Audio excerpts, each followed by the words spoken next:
Welcome. Good morning. Good evening. Good afternoon. And remember, Context is Everything Media Network founder and CEO John Michael is reading a textbook, cover to cover. Today, welcome to the Context is Everything Media Network Studio C. Third iteration of the studio space here, and I'm proud to present it to you as we go over the self-rule of Canada, Australia, and New Zealand. That would be Canada. Yesterday we talked about the United States owned the Philippines for how many years? How about you look it up? We have it right here. We talked all about it the other day. Check it out. Context is Everything Media Network founder and CEO John Michael reading textbook, founder, CEO, CFO, social media marketer. Please subscribe. Please like. Yes. Section 3. Chapter 26, page 653 of 1007. Please subscribe. Self-rule for Canada, Australia, and New Zealand. Setting the scene. The pattern of imperialism in the British colonies of Australia and New Zealand differed from that in other parts of the world. The indigenous or original inhabitants of these regions were relatively few in number, and white settlers quickly subdued and replaced them. Still, the process of replacement was as deadly as it had been in the Americas 200 years ago. These two English-speaking colonies, as well as Canada, won independence faster and with greater ease than England's territories in Africa or Asia. One reason was that they, unlike non-Western peoples, had cultural roots in Western-style government. However, Western racial attitudes also played a part. Imperialist nations like Britain felt that whites could govern themselves. Non-whites in places like India were thought to be incapable of shouldering such responsibility. First heading, Canada achieves self-rule. Canada's first European rulers were the French. When French lost Canada to Britain in 1763, thousands of French-speaking settlers remained. After the American Revolution, an estimated 30,000 or more colonists had remained loyal to Britain and fled to Canada. Oh, really? After the American Revolution, an estimated 30,000 or more colonists remained loyal to Britain and fled to Canada. I didn't know that. But I guess that makes sense since the Queen, now the King, I suppose, is on their money. Interested to see how the money with the King looks on it. Unlike the French-speaking Catholics, the newcomers were English-speaking and Protestant. Native Americans formed another strand of Canadian heritage. In the 1790s, various Native American peoples still lived in eastern Canada, others in the west and the north remaining largely undisturbed by the movement of white settlers. The two Canadas. To ease ethnic tension, Britain passed the Canadian Act of 1791. It created two provinces, English-speaking Upper Canada, now known as Ontario, and French-speaking Lower Canada, now known as Quebec. Each had its own laws, legislature, and royal governor.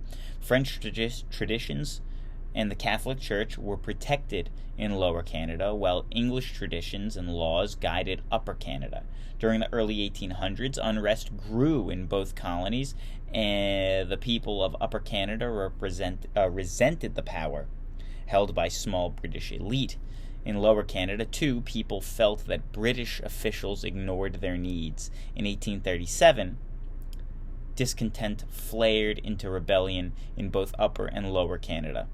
"Put down the villains who oppress and enslave our country," cried William Lloyd Mackenzie, a leader of the Upper Canada Revolt.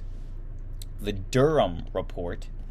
Is that a thing now? The Durham report? Isn't that a thing like in modern politics?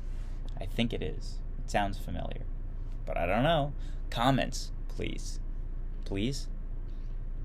The British had learned a lesson from the American Revolution while they hurried to put down the disorder.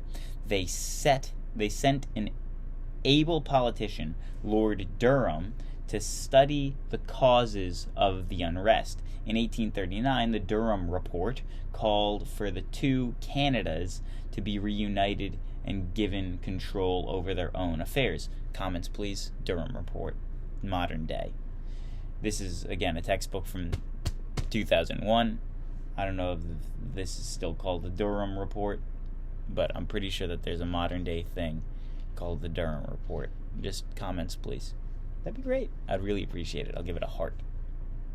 And a comment response. In 1840, Parliament passed the Act of Union, a major step towards self-government. It gave Canada an elected legislature and determined domestic policy. Britain kept control of foreign policy and trade. Dominion of Canada. Like the United States, Canada expanded westward in the 1800s. As the country grew, two Canadas, John Macdonald and Georges Etienne Cartier, urged confederation or unification of all Canada's provinces. Like many Canadians, Macdonald and Cartier feared that the United States might try to dominate Canada. A strong union, they felt, would strengthen the nation against the United States' ambitions and help Canada develop economically. Britain finally agreed in 1867 it passed the British North American Act. In 1867, creating the Dominion of Canada. It united 4 provinces into a dominion, or a self-governing nation. 6 additional provinces later joined the Union. As a dominion, Canada had its own parliament, modeled on that of Britain.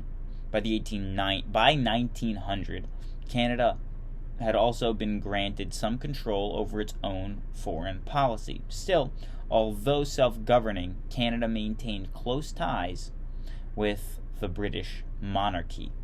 Expansion. John Macdonald, Canada's first Prime Minister, encouraged expansion across the continent. To unite the far-flung regions of Canada, he called for transcontinental railroad. In 1885, the Canadian Pacific Railway opened, linking eastern and western Canada. Wherever the railroad went, settlers followed. It moved people and products, such as timber and manufacturing goods, across the country. As the United States' westward expansion destroyed the way of life of the Native Americans in Canada. As the United States' westward expansion destroyed the way of life of Native Americans in Canada. As in the United States, westward expansion destroyed the way of life of Native Americans in Canada. Same thing happened, is what they're saying. Most were forced to sign treaties giving up their lands, Native Americans, that is. Some resisted. Louis Riel led a revolt of the Métis people, a mix of Native American and European descent. Many were French-speaking Catholics who accused the government of stealing their land and trying to destroy their language and religion.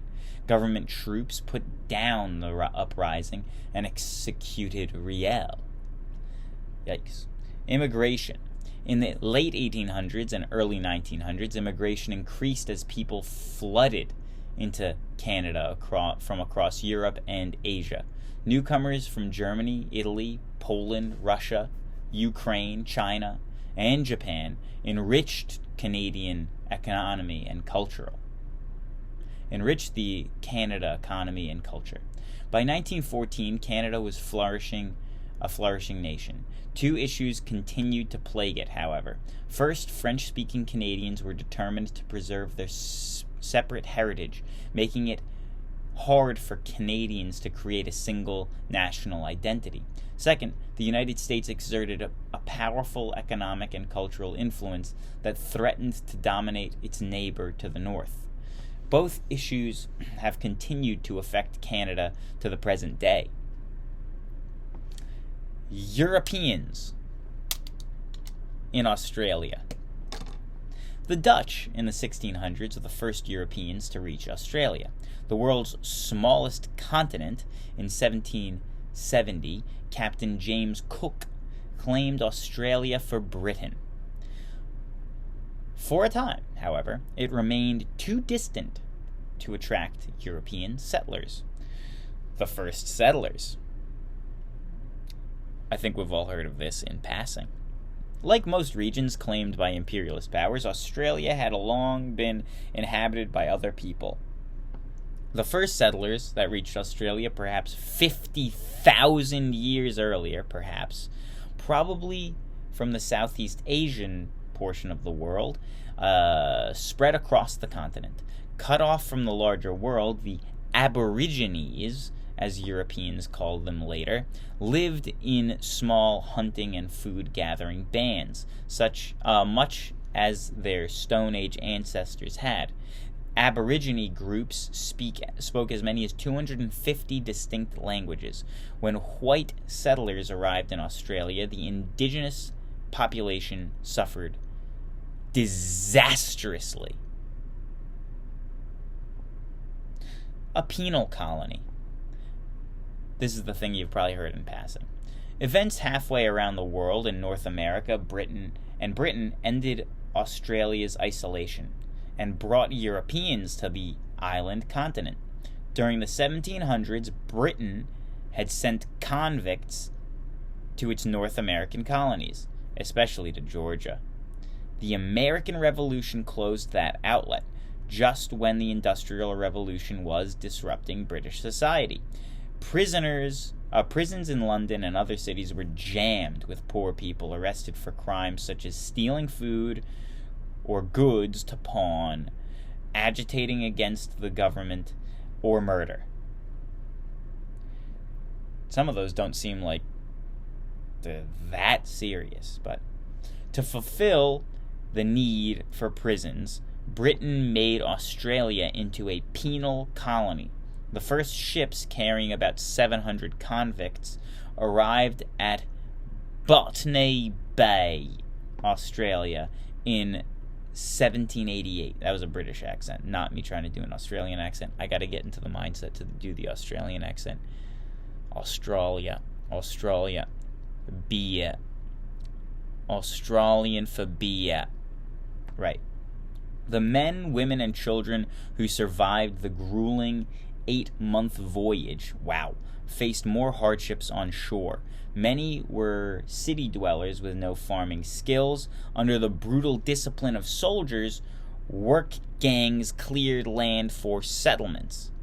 Among these first arrivals was Matthew Everingham, who at the age of 14 had been sentenced to 7 years in Australia for stealing 2 books.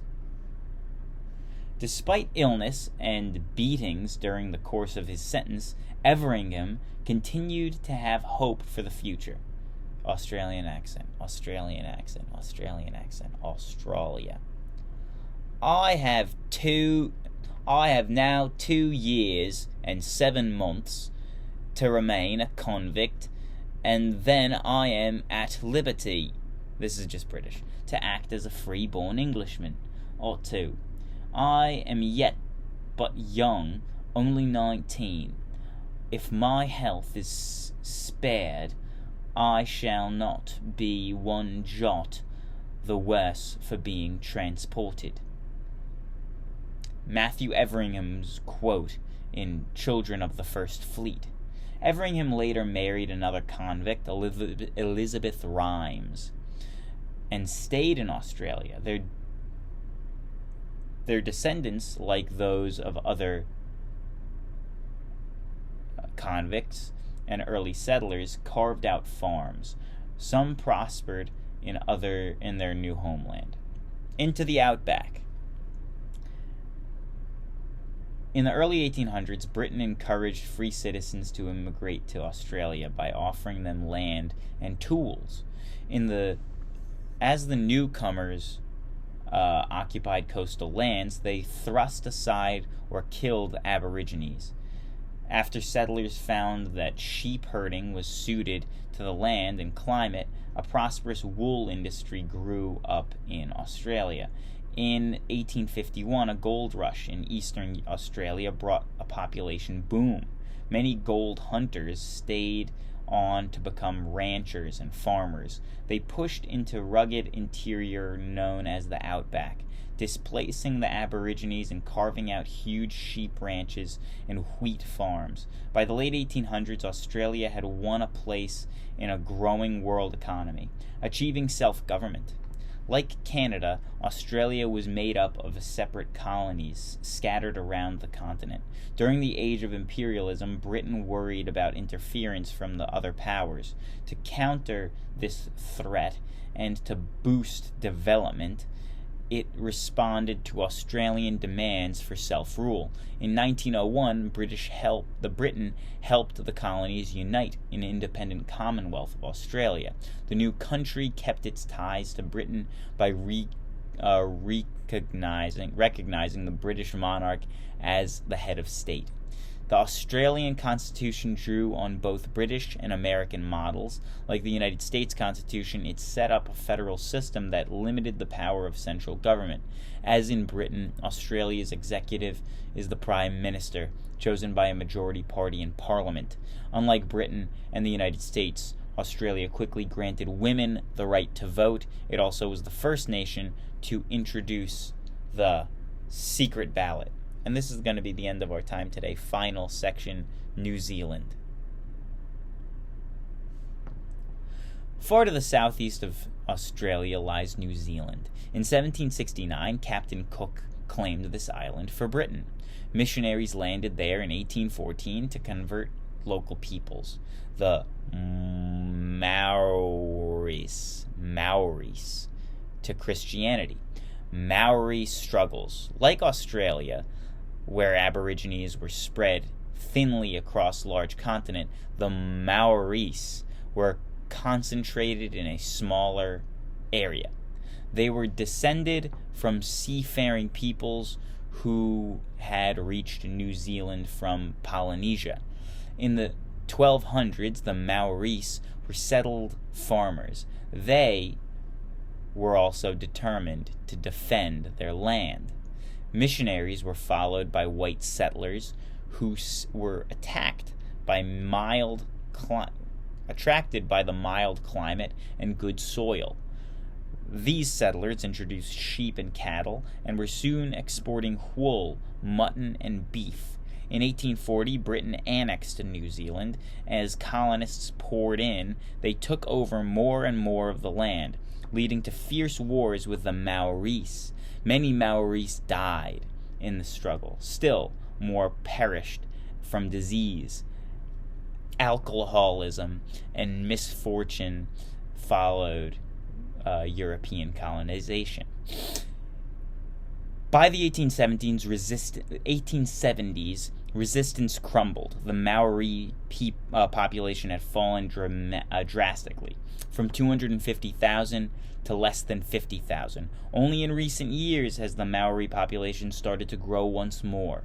Self-government, and this is going to be it for our time. Please put this on for your dog and all that, as you've heard in the canine viewership campaign. Like settlers in the Australia and Canada, white New Zealanders sought self-rule. In 1907, they won independence with their own parliament, prime minister, and elected legislature. They, too, preserved close ties to the British Empire. New Zealand pioneered in several areas of democratic government. In 1893, it became the first nation to give suffrage to women. Later, it was in the forefront of the social reforms, passing laws to guarantee old age pensions and minimum wage for all workers. This is John Michael at the Context is Everything Media Network. Thank you for getting this far. Please subscribe. God bless.